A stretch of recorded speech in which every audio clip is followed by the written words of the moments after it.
In a small southern town where everyone knows everyone, a man stood before his congregation and said 5 words that would haunt them forever. "I'm going to meet the Lord tonight." They thought it was just another sermon. By morning, he was gone. No body, no note, no explanation. Just an empty room, an open Bible, and a folded coat. This is the story of Pastor Elias, a man who vanished into thin air, leaving behind a mystery that divides a town to this very. To understand what happened that night, you need to understand who Pastor. For over 40 years, he led the Lighthouse Pentecostal Church, a small, weathered building at the edge of town where the asphalt ends and the red dirt roads begin.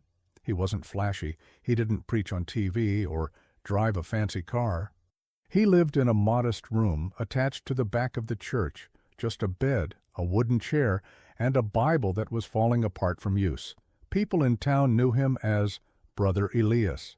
He married their parents. He baptized their children. He prayed over hospital beds and gravesides. He was the kind of man who fasted every Wednesday, who knew every family by name, and who never missed a sunrise prayer meeting, not once in 40 years. But that Tuesday in late September felt different. The air was thick and humid, the kind that clings to your skin and makes your shirt stick to your back. Revival Week was starting that Wednesday, and the church had been preparing for weeks. Banners were hung. Folding chairs were set up in the aisles. The choir had been rehearsing every night. Tuesday evening service was packed, about 70 people, more than usual for. Elias walked to the pulpit slowly, like his knees were stiff.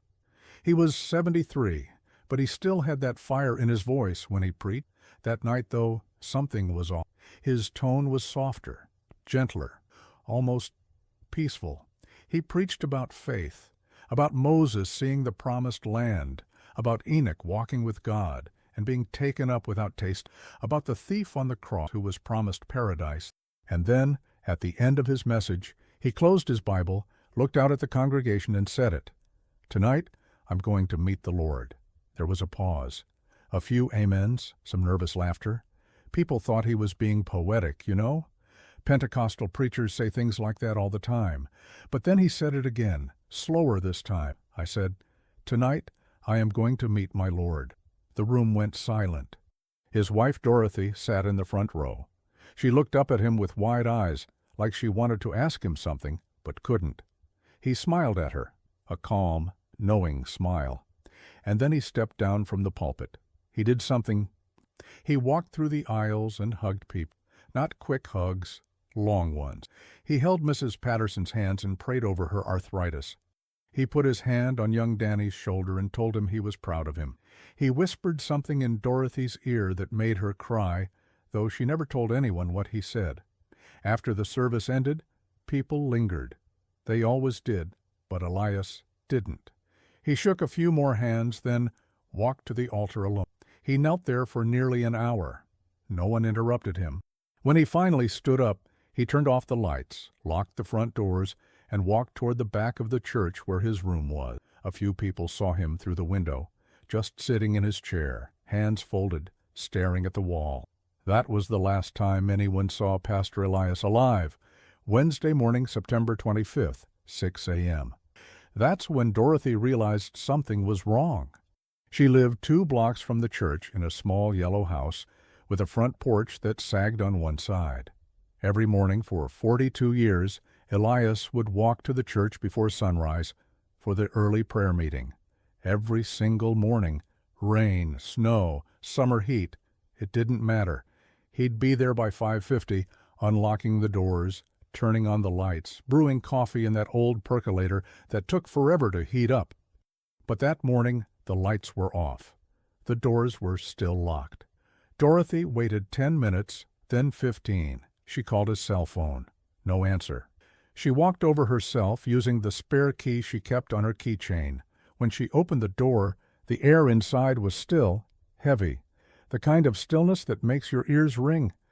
She walked through the sanctuary, chairs still in place, hymnals stacked neatly, and headed toward the back where his room was.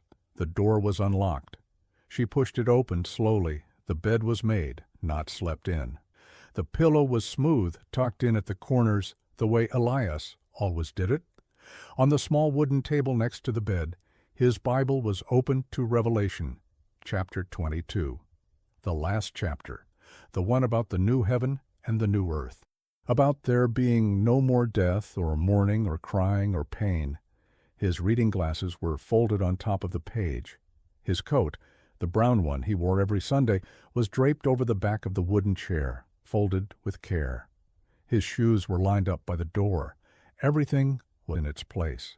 Except him, Dorothy stood there for a long time, just staring at the empty bed.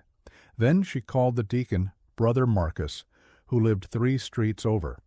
Marcus came within 5 minutes. He was a big man, the kind who used to play football in high school and still looked like he could.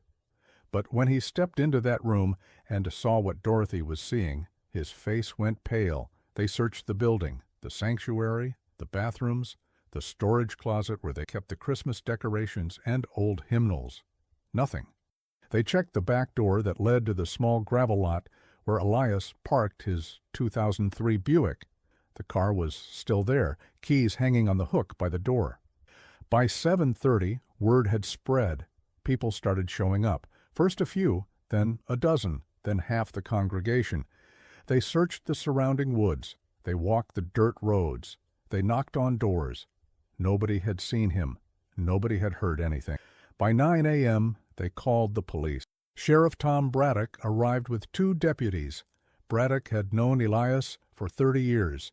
He'd been at the church the night before, sitting in the back row like he always did when he wasn't on duty.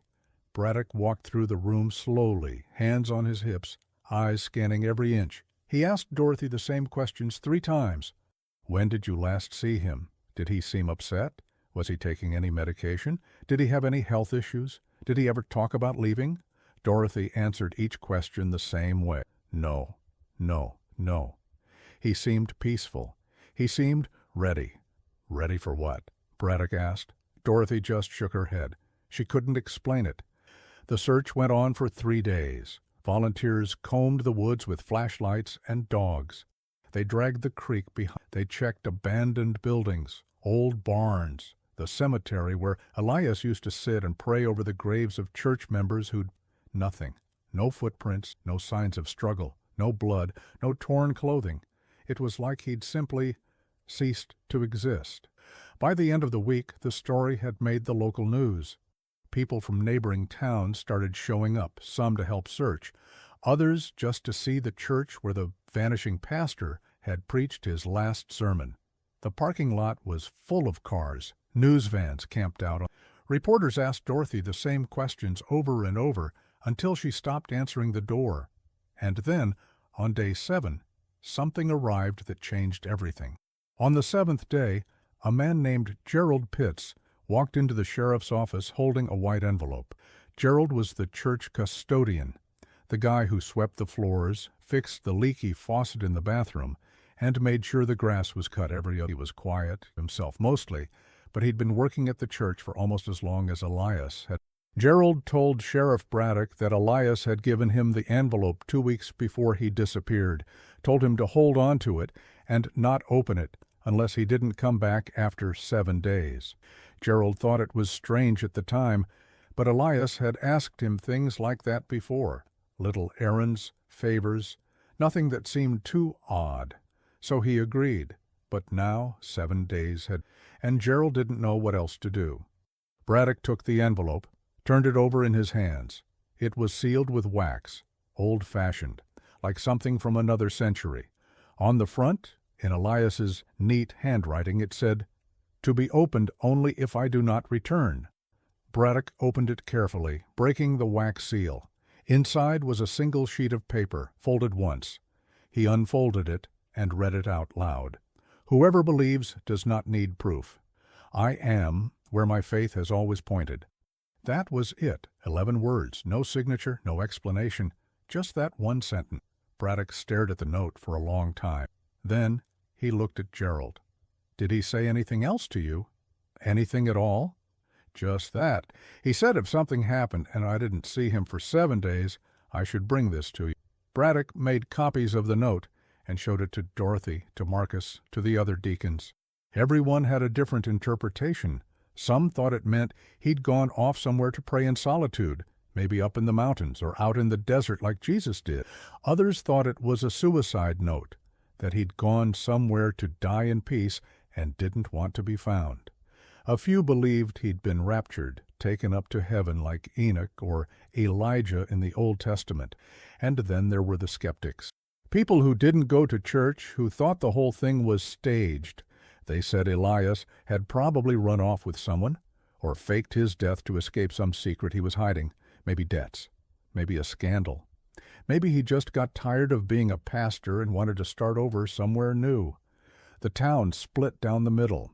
People who loved Elias defended him fiercely. People who were suspicious whispered in grocery store aisles and gas station parking lots. Arguments broke out at the diner. Families stopped speaking to each other. The church held a prayer vigil every night. Candles were lit. Hymns were sung. People prayed for his safe return, for answers, for peace. But as the days turned into weeks, the crowds got smaller. Doubt crept in. Even the most faithful started to wonder. Dorothy stopped going to the vigils. She stayed home, sitting in that sagging porch, staring at the street like she was waiting for him to walk up any minute. People brought her casseroles and flowers, but she barely touched them. She'd lost weight. Her eyes had dark circles under them. She looked 10 years older. One night, about 3 weeks after Elias disappeared, Dorothy sat down with a reporter from the regional newspaper. She didn't want to do it, but Marcus convinced her that maybe getting the story out there would bring in new leads. The reporter asked her the same questions everyone had asked, but then he asked something different. "Mrs. Dorothy, do you think your husband is still alive?" She didn't answer. She looked down at her hands, at the wedding ring she'd worn for 42 years. Then she looked up, and there were tears in her eyes. "I don't know," she said quietly, "but I know this. My husband was the most honest man I've ever known. If he said he was going to meet the Lord, then that's exactly what he believed he was doing." The reporter pressed her. "But do you think he's gone? Like taken up to heaven?" She said, a sad, tired smile. "I think," she said slowly, "that my husband had a kind of faith I'll never fully understand. And maybe that's okay. Maybe some things aren't meant to be understood. Maybe they're just meant to be believed." The interview ran in the Sunday paper. It didn't bring any new leads, but it did something else. It shifted the conversation. People stopped arguing so much about it. They started asking a different question. What does it mean to have that kind of faith? 4 weeks after Pastor Elias vanished, a 14-year-old boy named Caleb Warren walked into the sheriff's office with his mother. Caleb was quiet, the kind of kid who spent most of his time drawing in notebooks and listening to music on headphones. He didn't go to Lighthouse Pentecostal. His family went to the Baptist church across town, but he knew who Elias was. Everyone did. Caleb told Sheriff Braddock something that no one else had mentioned, something that, if true, could change everything. He said he saw Elias the night he disappeared, not inside the church, outside. In the woods behind the building. Braddock leaned forward. "What time?" "Around 10:30. Maybe later. I was riding my bike home from my friend's house. I cut through the back road that runs along the tree line near the church." "And you saw him?" "Yeah. I saw someone standing at the edge of the woods. I didn't know it was him at first, but then he turned and the light from the church hit his face. It was definitely him." "Was he alone?" Caleb hesitated.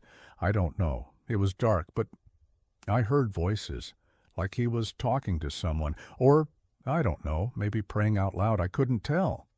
"Did you see anyone else?" "No, but I heard something else. Footsteps, crunching leaves, and then I got scared, so I just kept riding." Braddock asked him why he didn't come forward sooner. Caleb said he didn't think it was important. He thought Elias was just praying outside like he sometimes did. But then his mom saw the story on the news, and she asked him if he'd seen anything that night. That's when he remembered. Braddock reopened the search.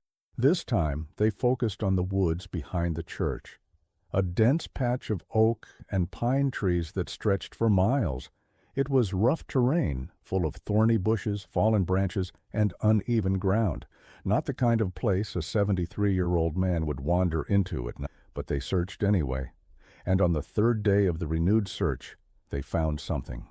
About a quarter-mile into the woods, near a dry creek bed, they found a small clearing, and in the center of that clearing was a circle of stones, smooth river rocks, arranged deliberately in a perfect circle about 6 feet across. In the middle of the circle, the ground had been disturbed. Not dug up exactly, but pressed down, like something heavy had been placed there and then removed. There were no footprints leading in or out. The ground around the circle was untouched, covered in leaves and moss that looked like they hadn't been disturbed in months. Braddock called in a forensic team. They analyzed the soil, took samples, used ground-penetrating radar. Nothing. No body, no bones, no evidence of burial, just that circle of stones and a patch of pressed earth. But there was one more thing. Hanging from a low branch of a nearby tree, about 10 feet from the circle, was a piece of fabric. It was small, maybe 2 inches by 3 inches, torn from something. The forensic team tested it. It matched the coat Elias had left folded on his chair. So he had been there, in those woods, at some point between leaving the church and disappearing completely. But what was he doing there? And who or what had he been talking to? The discovery sparked a new wave of theories. Some people thought the stone circle was some kind of ritual site, that Elias had been involved in something secret, something. Others thought it was just a place he liked to go and pray, and the stones were just coincidence, maybe left by hikers or teenagers years ago. But there was one theory that started to gain, especially among the older members of the church. They said that spot in the woods had a history. Decades ago, back in the 1950s, before the church was built, that land had been used for outdoor revival. Traveling set up tents, hold camp meeting. People would come from miles away to worship, to be baptized in the creek, to lay hands on the sick and pray for healing. It was a sacred place, a place where people had encountered God. And according to a few of the oldest church members, Elias himself had been saved at one of those revivals. It was where his faith had been born. Dorothy confessed. She'd heard him talk about it years ago. He said that night changed his life, that he'd felt the presence of God so strongly. It was like being wrapped in light. So maybe, people thought, he went back there, to the place where it all started, to the place where he first met the Lord. But that didn't explain what happened to him. It didn't explain the pressed earth, lack of footprints, the eerie stillness of the place. And it didn't explain the one piece of evidence that would surface a week later, something so strange, so unsettling, that even Sheriff Braddock didn't know what to make of it. His name was Michael Torres, 38 years old. He wasn't from the town. He'd driven in from 2 states away after hearing about the story on a podcast. Michael was what you'd call a believer. Not in the religious sense necessarily, but in the supernatural. He ran a YouTube channel about unexplained disappearances, strange phenomena, unsolved mysteries. He had about 50,000 subscribers. Michael had become obsessed with the Elias case. He'd watched every news report, read every article, listened to every interview, and when he found out about the stone circle in the woods, he knew he had to see it for himself. He arrived in town on a Thursday morning in mid-November. He checked into a motel on the edge of town, the kind with a flickering neon sign and stained carpet. He spent the day asking questions, filming B-roll of the streets, the woods. He talked to a few locals at the diner, but most people didn't want to be on camera. They were tired of outsiders treating their tragedy like entertainment. That night, around 9 p.m., Michael posted on his Instagram story. He was standing at the edge of the woods, flashlight in hand, wearing a black hoodie and a backpack. The caption said, "Going to the stone circle. If you don't hear from me in 2 hours, send help. LOL." People thought he was joking. It was the kind of thing YouTubers do, hype up the danger for clicks. But 2 hours passed, then 3, then 6. By morning, his rental car was still in the motel parking lot. His room key was on the nightstand. His phone, wallet, and camera were all inside, but Michael was gone. Sheriff Braddock didn't waste any time. He sent a team into the woods immediately. They found the stone circle, exactly as they'd left it 6 weeks earlier. But this time, There was something new. In the center of the circle, pressed into the dirt, was a single handprint, fresh. The forensic team matched it to Michael Torres. That was it. No footprints leading in or out. No signs of struggle, no blood, no drag marks. Just that one handprint, as if he'd reached down to touch the ground, and then simply ceased to exist, the news exploded. National media picked up the story. CNN, Fox, NBC. Michael's YouTube channel blew up. His last video got over 2 million views in 48 hours. Conspiracy theorists flooded the comment sections. Some said it was a portal. Others said it was a government experiment. A few said it was demonic. The town was overwhelmed. News trucks lined the streets. Reporters knocked on doors at all hours. Tourists started showing up, trying to find the stone circle, like it was some kind of attraction. The sheriff had to post deputies at the edge of the woods to keep people. Dorothy watched it all from her porch. She stopped talking to reporters, stopped answering the phone. She just sat there day staring at, but then, one evening, she did something. She walked to the church. It was late, almost 10 p.m. The building was dark, locked. She let herself in, walked through the sanctuary, the bed that was, the Bible that was still open to, and she, not a sad prayer, a quiet one, she prayed for clarity, for peace, for understanding. And she prayed for permission, because Dorothy had made a decision.